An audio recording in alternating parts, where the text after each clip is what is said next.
this video we will see patrimonial or exploitation rights which have a limited duration and the author can choose to keep them or transfer them.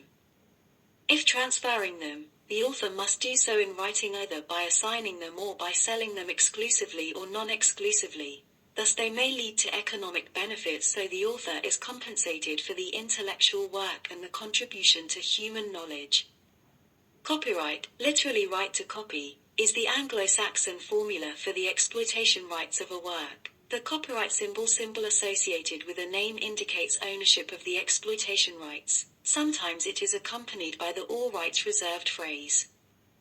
We shall not carry out administrative procedures to use a copyright in our work, and its use is not mandatory. It does not extend rights. It is a simple reminder of the rights born with the work. Now we will review the exploitation rights.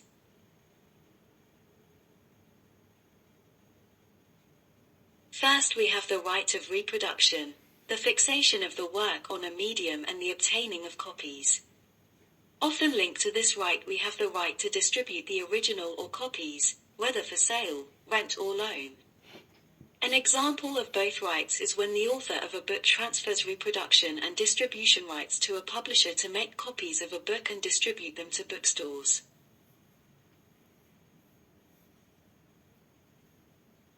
The right of public communication involves access to the work, simultaneously or not, by a multitude of people without prior distribution of copies, for example when I upload a photo to the internet.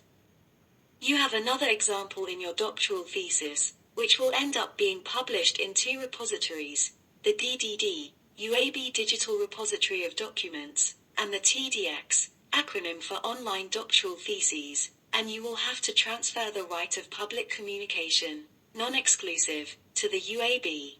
Finally, the right of transformation involves modifying a work by acquiring ownership of the derived work. An example is when the author of a novel sells the right of transformation to a production company to make a film. In this case, the author of the film is no longer the novelist. How long does copyright last? According to Spanish legislation, in general terms it lasts the life of the author plus 70 years, 80 years if the author died before 1987. In the case of works with more than one author, 70 years from the year in which the last surviving author dies.